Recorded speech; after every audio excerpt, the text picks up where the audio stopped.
Bismillahirrahmanirrahim. Assalamualaikum warahmatullahi wabarakatuh. Salam sehat dan salam sejahtera untuk rekan-rekan sekalian. Jadi kita bertemu pada mata kuliah konseling K3. Adapun topik bahasan dalam mata kuliah ini yaitu pengenalan konseling. Adapun sub-sub bahasan yang akan kita pelajari dalam pertemuan kali ini, yang pertama yaitu pengertian konseling, kemudian yang kedua adalah sejarah konseling, kemudian yang ketiga adalah praktik konseling, kemudian yang keempat adalah etika konseling. Jadi saya ulangi lagi teman-teman, sub-sub bahasan yang akan kita pelajari pada pertemuan kali ini yaitu yang pertama pengertian konseling, kemudian yang kedua adalah sejarah konseling, yang ketiga adalah tujuan praktik konseling, kemudian yang keempat adalah etika konseling. Baik, sebelumnya perkenalkan, nama saya Ibnul Al-Jawzi Amri.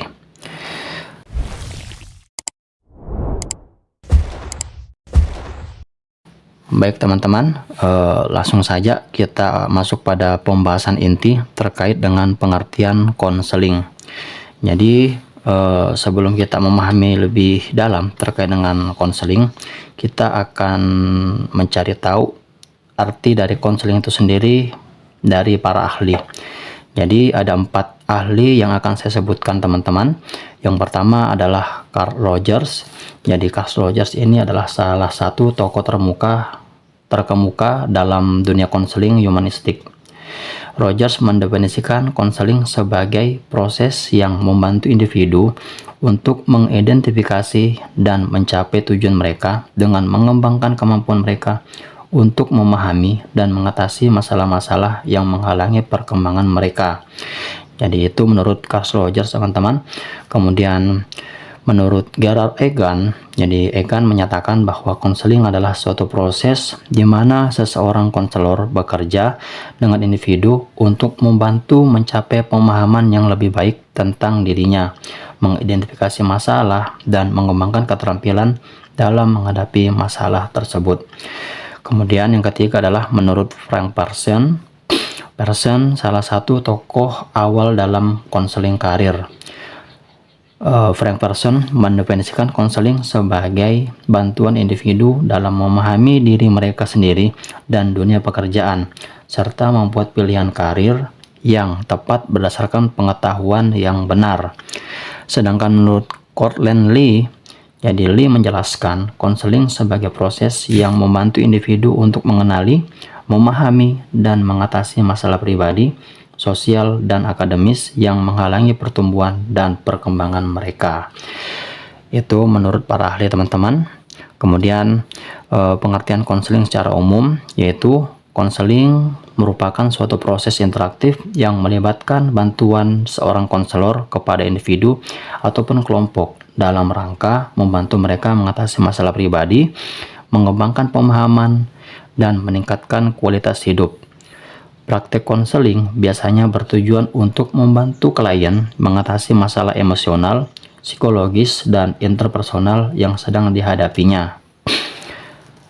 Konseling juga dapat berkaitan dengan pengambilan keputusan, perkembangan karir, serta pertumbuhan dan pengembangan pribadi.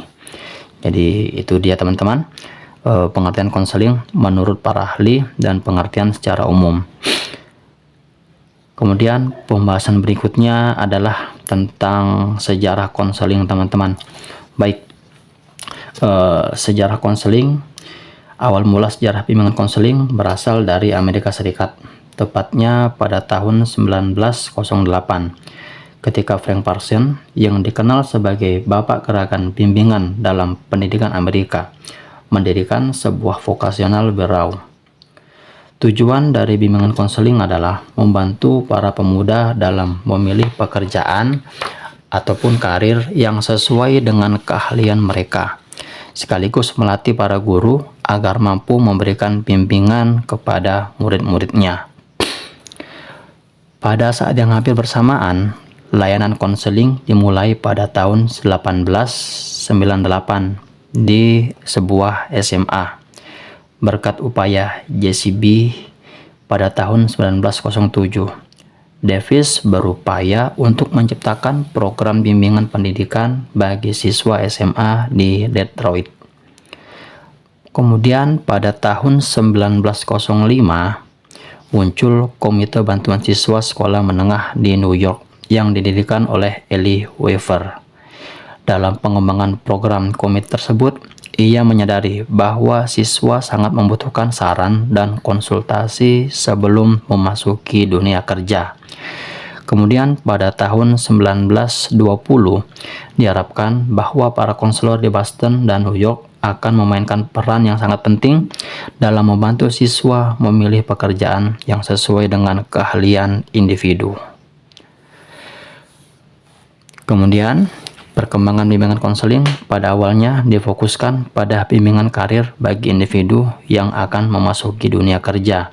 Selanjutnya, peran JCB memperluas cakupan bimbingan konseling ke dalam lembaga pendidikan yang dikenal sebagai bimbingan pendidikan dengan penekanan pada panduan personal dan kepribadian.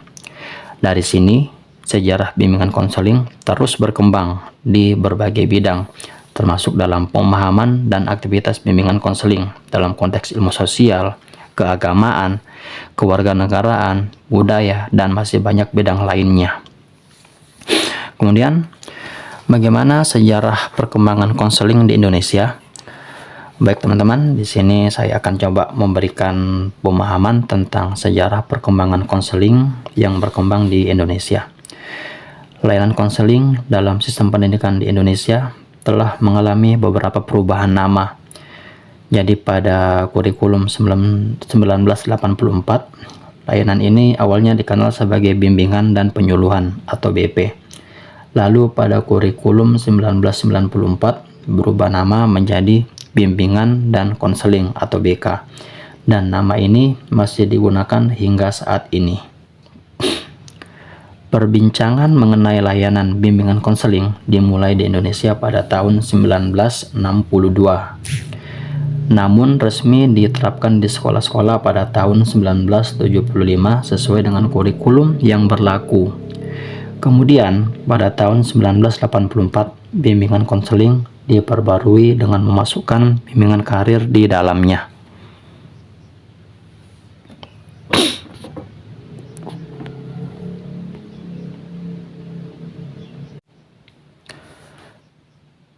Baik teman-teman, kita lanjut kembali. Jadi ada fase di mana konseling mengikuti perkembangannya teman-teman. Jadi ini kita lebih fokus pada fase sebelum kemerdekaan teman-teman ya. Pada masa ini Indonesia mengalami penjajahan oleh Belanda dan Jepang. Di era ini siswa diajarkan untuk berbakti kepada penjajah. Namun di tengah situasi seperti itu, para siswa juga didorong untuk berjuang demi kemerdekaan bangsa Indonesia melalui pendidikan. Salah satu upaya untuk mengembangkan potensi siswa adalah melalui gerakan Taman Siswa yang didirikan oleh Ki Hajar Dewantoro. Ki Hajar Dewantoro dengan tekun berusaha menanamkan semangat nasionalisme pada para siswa. Masa ini menyakup beberapa dekade dalam perkembangan bimbingan dan konseling di Indonesia. Jadi pada tahun 1940-an, dekade ini ditandai oleh usaha yang sangat gigih dalam mewujudkan kemerdekaan melalui pendidikan. Selain itu, langkah-langkah bertahap diambil untuk mengatasi permasalahan besar seperti upaya memberantas buta huruf. Kemudian pada dekade tahun 1950-an, pada dekade tersebut bidang pendidikan dihadapkan pada tantangan besar, yaitu mengatasi tingkat kebodohan dan ketertinggalan masyarakat Indonesia saat itu. Upaya bimbingan pada masa tersebut lebih fokus pada mendorong siswa untuk meraih prestasi yang lebih baik. Kemudian dekade pada tahun 1960-an, jadi sekitar tahun 1963, lahir di IKIP terbentuk jurusan bimbingan dan konseling. Setelah itu pada tahun 1964 terbentuk kurikulum yang mengadopsi gaya baru terkait dengan bimbingan konseling pada sekolah menengah atas. Di fase ini, Dengan munculnya jurusan bimbingan dan konseling, juga terbukalah jurusan bimbingan dan penyuluhan. Jurusan ini pertama kali diterapkan di lembaga pendidikan tinggi, khususnya di Universitas Pendidikan Indonesia atau UPI. Namun, seiring berjalannya waktu, jurusan tersebut mengalami perubahan nama yang lebih spesifik, yaitu psikologi, seperti yang kita kenal saat ini. Perkembangan ini menghadirkan tantangan besar dalam menyediakan pelayanan bimbingan dan konseling di lingkungan sekolah. Kemudian, pada dekade tahun 1970-an, dekade ini berupaya untuk mewujudkan aktualisasi bimbingan yang dilakukan dengan mengatur legalitas sistem dan pelaksanaannya. Fokus utama pada dekade ini yaitu pemerataan kesempatan belajar. Bimbingan dilakukan dengan pendekatan konseptual dan operasional. Melalui usaha ini, semua pihak dapat merasakan apa, bagaimana, dan di mana bimbingan konseling akan dapat dijalankan. Kemudian, pada dekade tahun 1980-an, dalam dekade ini, upaya dilakukan untuk memantapkan bidang bimbingan, dengan fokus utama menuju profesionalisme dalam pelayanan bimbingan konseling.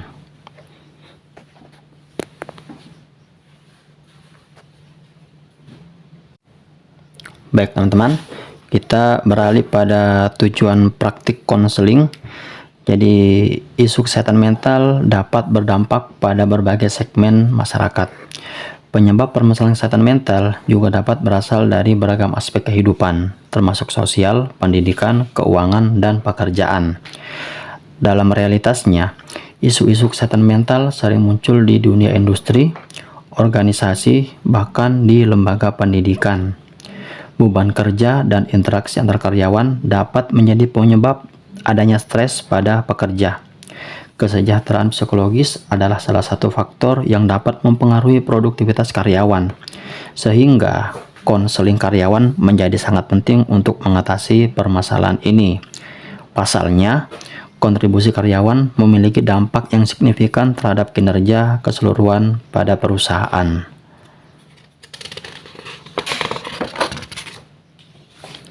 Kemudian, tujuan dari konseling kerja bagi karyawan adalah untuk membantu karyawan mengatasi berbagai permasalahan, tantangan, serta isu-isu yang berkaitan dengan pekerjaan dan kehidupan mereka.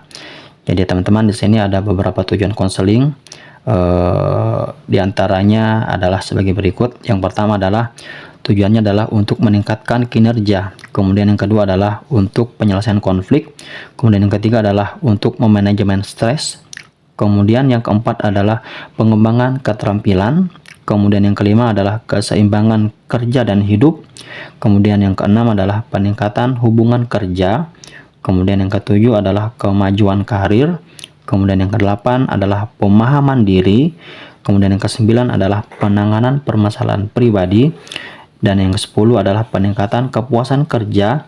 Dan yang kesebelas adalah pemberian dukungan secara emosional. Konseling kerja bertujuan untuk menciptakan lingkungan kerja yang lebih sehat, produktif, dan memastikan kesejahteraan karyawan di tempat kerja. Tujuan konseling dapat berbeda-beda tergantung pada kebutuhan individu dan organisasi ataupun perusahaan. Menurut Indrayanti, MSI, seorang dosen psikologi industri yang hadir sebagai pembicara, sebuah proses konseling menjadi efektif ketika seorang konselor memiliki pengetahuan teoritis dan kemampuan praktis yang sangat memadai. Selain itu, dalam konseling karyawan, faktor pertimbangan melibatkan alasan mengapa klien datang untuk konseling dan karakteristik yang membuat karyawan tetap berada dalam situasi tersebut. Baik teman-teman, itu kita barusan kita sudah mempelajari tentang tujuan praktik konseling. Jadi tujuan konseling itu tergantung pada masing-masing individu, tergantung dari kebutuhan individu itu apa, tergantung dari kebutuhan organisasi ataupun perusahaan itu apa dan bagaimana teman-teman. Jadi tidak mutlak dari 11 poin itu adalah tujuan yang mutlak, tetapi masih banyak lagi tujuan yang lainnya, tergantung dari kebutuhan individu dan perusahaan. Baik teman-teman, saat ini kita masuk pada pembahasan etika konseling. Jadi etika konseling mengacu pada pedoman yang mengatur tindakan seorang konselor dan hak klien yang perlu dilindungi oleh konselor. Selama proses konseling, konselor harus memastikan tanggung jawabnya terhadap klien dan dirinya sendiri. Ada beberapa aspek penting yang harus diperhatikan. Di antaranya adalah kewajiban konselor untuk memberikan perhatian sepenuhnya kepada klien selama proses konseling berlangsung. Konselor tidak seharusnya melaksanakan sesi konseling ketika energi, perhatian, atau motivasinya terpecah oleh jadwal yang sangat padat, masalah pribadi, dan lain sebagainya. Mengapa demikian? Karena itu adalah tanggung jawab kita sebagai seorang konselor. Ketika kita merasa lelah, merasa bosan, atau sibuk dengan tugas-tugas yang lain, sulit bagi kita untuk memberikan perhatian yang diperlukan kepada seseorang, kecuali dalam situasi mendesak atau jika klien datang tanpa pemberitahuan sebelumnya. Etika dalam konseling adalah seperangkat prinsip dan standar yang mengatur perilaku seorang konselor dalam menjalankan praktik konseling. Tujuan etika konseling yaitu untuk melindungi hak, kesejahteraan, dan kepercayaan klien, serta memastikan bahwa proses konseling berjalan dengan penuh integritas, kejujuran, dan profesionalisme. Jadi teman-teman, di sini ada beberapa etika yang secara umum saya sebutkan. Etika yang pertama yaitu kerahasiaan, yang kedua adalah otonomi klien, kemudian yang ketiga adalah kompetensi, kemudian yang keempat adalah non-diskriminasi, kemudian yang kelima adalah grandness profesional, kemudian yang keenam adalah informed consent, kemudian yang ketujuh adalah penghormatan, kemudian yang kedelapan adalah integritas, kemudian yang kesembilan adalah supervisi, dan yang kesepuluh keberlanjutan profesional. Jadi teman-teman, ada 10 poin secara umum saya sebutkan, tetapi masih banyak etika-etika lain yang belum saya sebutkan. Itu tergantung dari profesi yang mengatur etika di dalam konseling, teman-teman. Jadi etika konseling merupakan landasan penting dalam menjaga hubungan konseling yang sehat dan bermanfaat bagi klien. Konselor yang mematuhi prinsip-prinsip etika ini akan memastikan bahwa konseling dilakukan dengan penuh rasa hormat, kepercayaan, dan profesionalisme. Jadi teman-teman, itulah pembahasan tentang pengenalan konseling. Jadi kita sudah memahami tentang pengertian konseling baik dari pandangan para ahli ataupun secara umum. Kita juga tadi sudah sedikit menyinggung tentang sejarah konseling. Kemudian kita juga sudah mengetahui tentang tujuan praktik konseling, dan kita juga sudah mengetahui secara umum etika pada konseling. Mungkin hanya itu saja teman-teman yang bisa saya berikan terkait dengan materi konseling K3 yang membahas topik tentang pengenalan konseling, teman-teman ya. Jadi jika ada pertanyaan silakan untuk berkomentar, dan masih banyak lagi ilmu-ilmu konseling yang teman-teman bisa gali melalui informasi melalui media sosial, kemudian melalui buku, melalui internet, dan lain-lain. Jadi materi ini hanya sekedar pengantar teman-teman ya, agar teman-teman lebih mengetahui dasar-dasar konseling ataupun pengenalan tentang konseling. Baik teman-teman, atas waktu dan kesempatan, saya Ibnul Al-Jauzi pamit undur diri. Wassalamualaikum warahmatullahi wabarakatuh.